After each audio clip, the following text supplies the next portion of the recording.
And the next question I had was, how does the current state of crisis, police murders, and racism impact your livelihood, how you do business, and your daily life? Really, really think that there needs to be more people calling for policy changes within the police, law enforcement. And when we look at systemic racism, we're looking at something that's been designed. This hasn't just happened in the past 100 years. This hasn't just happened in the past 200 years. This has happened for centuries and centuries. It's been developed for centuries and centuries by doctors and lawyers and professors. This is something that was built, and we need to dismantle it. And some people are like, oh, social justice warriors. Sometimes that's all that we can do right now. Like, I myself have lupus. I'm immune compromised. I can't go out and do rallies. I can't go out as much as I would love to be out right now. I would love to go do that. So I use my social media platform as like a place where I can have some voices and at least spark some discussion and thoughts for people. Excuse me. But it's been stressful, and I literally had to stop commenting and stop reading for a couple of days just because it was so heavy on my heart to see all of that. It was just heartbreaking. It was heartbreaking. As I mentioned earlier, I'm working on a project that's a collaborative across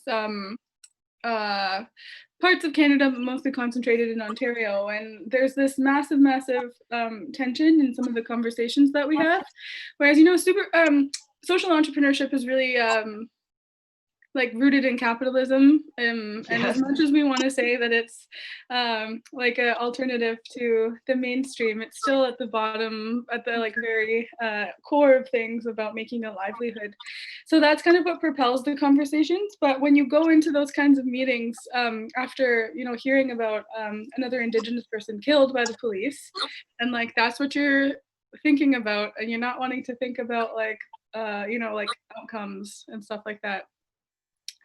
It's just this crazy tension, and then especially on teams where there aren't a lot of Indigenous folks in the way that I do business and work, suddenly there's kind of this expectation for you to comment on it or tell folks that they're not racist and those kinds of things, and answer questions that are completely Googleable. That's definitely that's definitely that I kind of go into some convos reading the Zoom rooms, I guess, not the physical rooms, but just already bracing myself for the questions that I know are gonna come.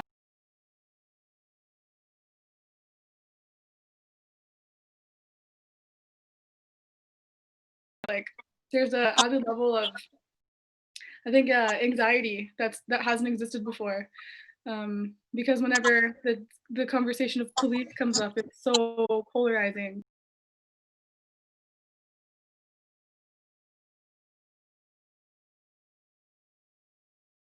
I have a question. So when you're talking with other people at the tables that you sit on, what kind of questions are people asking that you said are Googleable?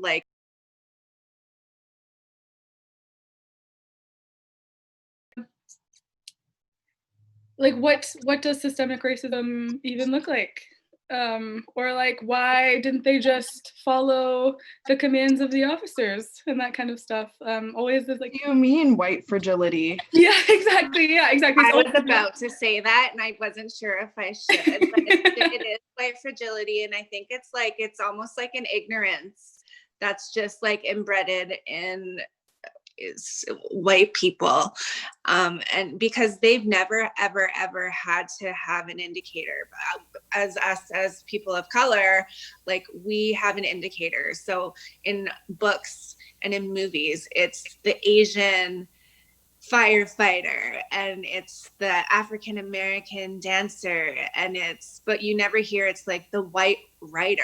We've always had an indicator on us, and I think people don't understand that. It's just white fragility is massive, and it's well, I'm not racist. Yeah, all lives matter, but no, you don't get it though. All lives do matter, but right now indigenous lives, and right now it's the problems within the Black communities and within the indigenous communities.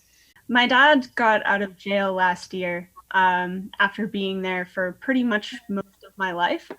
And my cousins work in corrections as Indigenous liaisons with the community, and also working with different men from Northern Quebec. And, you know, kind of finding out that, like, he didn't really have to be there that long, or like certain things were really mishandled, or like, you know, there was issues surrounding it, or even like looking at people when I'm going to work who are on the street and like seeing the way that people treat them is incredibly infuriating on a daily basis. I'm often not coded as Indigenous, often, very often.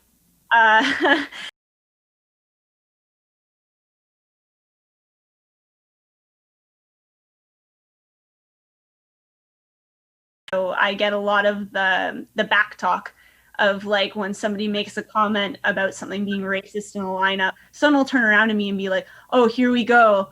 Or like somebody French will say to me, like, here we go, like the color card, they're going to start pulling this. And then it's just like, I lose my shit quite often in Ottawa.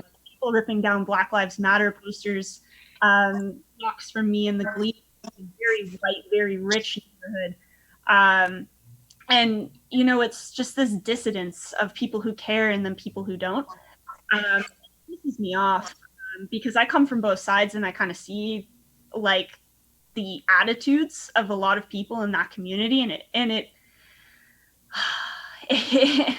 2 years ago, I graduated from Algoma and the Law and Justice program. And my main takeaway, my main research paper, my major research paper was about the abolishment of the prison system because I was very angry for what happened in my family. Generations of men in my family have been arrested for very minor things, like trying to provide for their families or get ahead. And, you know, it's not something we need to do. Looking at the statistics, looking at how people criminalize behaviors. Criminalizing behaviors is the ultimate gatekeeping. It's the way that they get people into the prisons. And my dad was being forced to make things, do stuff that, you know, paid him maybe like 10 cents an hour or something stupid, or $2 an hour it went up to after the late 90s. And I mean, it's just like, that's gross. That's so gross. You took it right from my lips. It's gross that people are making money off of this. They're making money off of incarcerated people who are incarcerated for doing things for themselves that, like, you know, society had let them down. And I just, as a law major and as somebody who's like really looked into this, is just like people are up to it now, and it's incredibly stressful because like I have these moments every day where my coworkers often forget, or like even friends of mine often forget that I'm Indigenous. So they'll say to me like, "Can you believe this?" And it's like, "Yeah, I haven't." I think I know what you're discovering. Like, wow, it's so surprising, isn't it? It's like, no, Oka happened 30 years ago. There were people who couldn't leave my reserve until about like 1993, 1994. Talking to people, you know, barbed wire fences only went down in 96. I was talking to elders back in February when I was visiting who were taken because the RCMP and the Sécurité Québec were coming in to remove people from the tracks, and they were scared that they were going to close down the community again. They're telling me about running pregnant women to the hospital down the canal on boats, being chased by armed police, and like trying to get fresh food into the community because they were withholding food shipments to our people, and people were incredibly stressed and scared and suffering PTSD. And people come at you like this is like they're just discovering this, like I can't believe it's going on, and it's like Racism? Yeah. What? and it's like look it up, it's all there, you can Google it, it's all there. Like because I'm also mixed race, I come from like an Irish background also, that like I'm not native enough to feel discrimination, or that I never felt racism. I mean, like, we get it a little less. We get it less in general, all the time, everywhere, every place. And we're automatically accepted as Indigenous when we people know that because they see light-colored indigenous people so often that it's an accepted thing. But I'm really feeling right now for our Afro-Indigenous brothers and sisters. Yes. Because, you know, they've faced anti-Blackness not only in the white communities, but they face it at home too. And it's incredibly important that we start recognizing them as a part of our communities. And our plight as light-colored Indigenous people is never going to be the same. And it perpetuates colorism, and that's exactly what it does. Absolutely. Being Afro-Indigenous and or identifying as LGBTQ or anywhere on that spectrum, it's a heavy load to carry in the world around us right now, right? It's something to recognize and give kudos to their strength and resilience during this time. Yeah, it's also a time, I think, for us as Indigenous folks, and as, there's such a deep, like, for a lot of us, like white passing as well, is to really like be quiet and learn from our Afro-Indigenous like kin out there, because there's, I think, a lot of there's a lot of like really messed up anti-Blackness even in Indigenous communities. I mean, the whole world is built in a kind of anti-Black lens, but for us, I think that there's like especially a lot of like insidious just kind of like appropriation and lessening of identities that's messed up, and we need to do better.